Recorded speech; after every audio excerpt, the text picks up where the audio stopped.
Voltar à casa do Pai.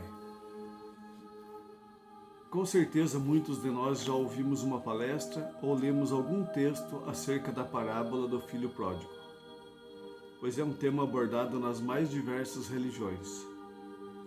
Creio ainda que muitos repensaram suas atitudes e promoveram uma reforma íntima, mas na grande maioria foi um texto como qualquer outro, até porque acontece de muitas pessoas nem prestarem atenção às palavras do expositor, ou simplesmente não compreenderem a mensagem tratada no Evangelho de Lucas, capítulo 15, versículos 11 a 32. E penso eu que devemos associar a trajetória daquele jovem da parábola a todos nós, seres encarnados, e aos fatos de nosso cotidiano. O evangelista Lucas relata a história de um pai que tinha 2 filhos, e numa determinada ocasião, um deles reivindica sua parte da herança. Seu pai questionou suas intenções e a princípio discordou, mas resolveu atender aquele filho que saiu pelo mundo para vivenciar experiências e aventuras que teria planejado anteriormente. Gastou todos os recursos que recebera de forma irresponsável, a tal ponto que se arruína por completo. Diz ainda o evangelista que aquele jovem se vira obrigado a trabalhar e, como não encontrar afazeres, acabou indo trabalhar numa criação de porcos e se vê obrigado a comer sobras de comidas junto com os porcos, pois até o alimento lhe era negado pelo patrão. Cita a parábola que o filho gastador cai em si e agora se dá conta de que na casa do pai sempre havia fartura, enquanto ali ele estava quase a morrer de fome. Depois de muito sofrer os reveses da vida e quase morrer, ele decide retornar à casa do pai e dirige-se ao encontro dele, que o recebe de braços abertos, promovendo uma festa pelo retorno do filho que estava perdido.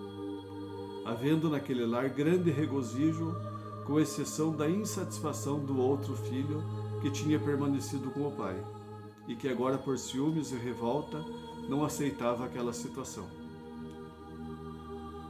Estando nós em lugar daquele filho irresponsável, vendo-se derrotado e sentindo as dores da falta do que lhe era essencial, na escala hierárquica das necessidades, qualquer um de nós teria tomado pela inquietação diante dos imperativos de sobrevivência, tendo em vista que isso é um ato natural de conservação. Mas aquele indivíduo percebe que, além de lhe faltar alimentos, roupas e um teto para pernoitar, vê ainda sua saúde arruinar-se. Consciente de que a família tem recursos, vendo-se agora sem afeto, sem companhias e sem a linhagem que possa lhe suprir as necessidades mais urgentes. Diante de uma situação assim, não há um só ser inteligente que não se ponha a pensar nas suas causas de dor, que estão lhe gerando agora sofrimento. Ao buscarmos as causas das aflições, dentre elas algumas originárias nas mazelas atuais e outras de vidas anteriores, podemos reconhecer que muitos males são consequentes do caráter e de nossa conduta. Como nos mostra o item do número 4 do capítulo 5 do Evangelho segundo o Espiritismo, muitos tombam pela imprudência, pela imprevidência, pelo orgulho, pelas ambições, ou simplesmente caem em decadência por falta de ordem, pela falta de perseverança ou por não colocarem limites em seus impulsos mais primitivos, quer sejam o excesso de alimentos, a sexualidade exacerbada ou o envolvimento com os vícios diversos, drogas, tabaco, adultério, alcoolismo, redes sociais, etc. E a lista das causas pode ser interminável, como cita o referido capítulo mencionado. Que todos aqueles que são atingidos no coração pelas vicissitudes e decepções da vida interroguem friamente sua consciência, que remontem progressivamente a fonte dos males que o afligem, e verão se, o mais frequentemente não podem dizer: se eu tivesse ou não tivesse feito tal coisa, eu não estaria em tal situação. Com a dor vem a aflição, e tão logo o padecente perceba que ele mesmo é o autor de suas dores. Vem o processo de expiação, que é a lei divina para o ajuste no caminho que se deve percorrer para a plena felicidade. Toda falta cometida, todo mal feito, é uma dívida contraída que deve ser paga. E toda falta decorre das imperfeições do espírito, advindo daí que todo desvio gera alguma forma de desconforto físico ou moral. O tempo de duração desse processo expiatório depende muito da vontade do espírito em educar-se e ser capaz de mostrar intimamente que se regenerou, citando que este é o mais importante mecanismo para provar sua recuperação: a cessação da prática do mal, a reparação do mal causado, não havendo, portanto, nem dores nem sofrimentos eternos. E no caso que o espírito demore-se muito para melhorar-se, naturalmente está fadado a expiar por igual tempo. A reparação consiste em fazer o bem àquele a quem se fez o mal. Contudo, isto é muito difícil devido à nossa vaidade e orgulho.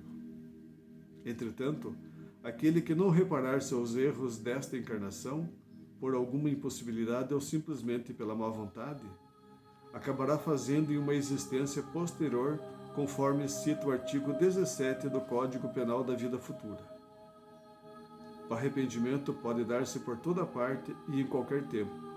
Se for tarde, porém, o culpado sofre por mais tempo, até que os últimos vestígios da falta desapareçam.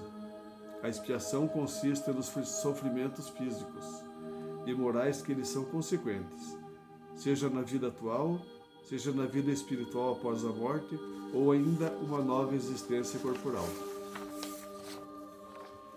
Ao meu ver, fica bem claro que, muito embora não compreendamos a natureza íntima de Deus, e nem podemos nos aprofundar na compreensão de suas leis, enquanto a imperfeição estiver cobrindo as luzes do entendimento que caem sobre nós, que, se Deus é realmente justo, bom, misericordioso e, sobretudo, o Pai que nunca abandona seus filhos, então desta forma não haverá condenação eterna.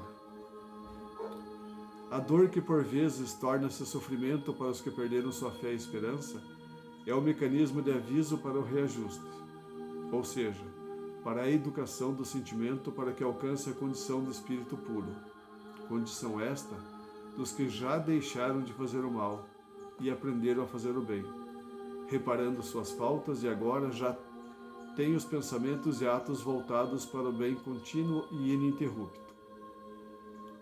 Assim como o filho pródigo, é necessário voltar à casa do Pai. E enquanto não nos ajustarmos às leis divinas e não nos colocarmos humildemente diante de nós mesmos, reconhecendo as nossas imperfeições, arrependendo-se das práticas que elas nos levaram e não repararmos os danos que elas causaram, certamente a felicidade não chegará até nós. É urgente que façamos uma reflexão a respeito de nossa forma de agir e pensar, que o mais cedo possível promovamos nossa reforma íntima. Pense nisso.